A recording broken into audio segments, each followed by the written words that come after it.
9.6 is comparing the results of a survey. The objective is to guide the organization and tabulation of survey data and to introduce the use of percents to compare quantities expressed as fractions with unlike denominators.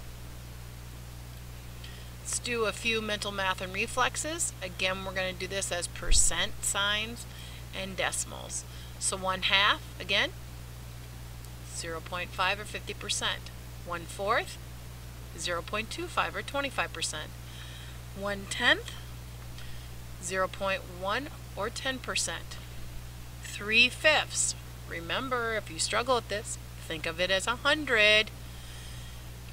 0.6 or 60%. 3/4, 0.75 or 75%. 2/5, 0.40 or 40%. 19/20,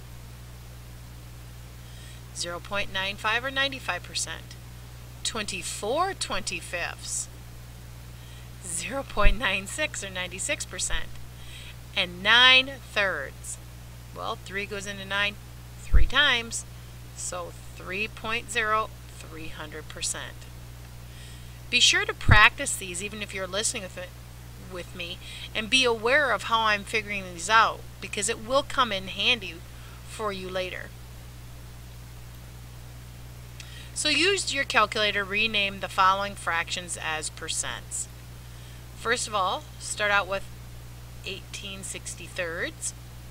Remember how to do that. 18 divided by 63. Go next to 57/78. Punch that into your calculator. Then next, go to 42/59. And the final one is to look at is 2/47. Sorry, I'm not doing so great with that. Your answers should look similar to what you see here below. You have 29%, 73%, 71%, and 4%. Try doing it both ways. Use the percent key on your calculator, and then try dividing the numerator by the denominator and multiplying by 100. In this lesson, you're going to rename the fractions from the survey as percents.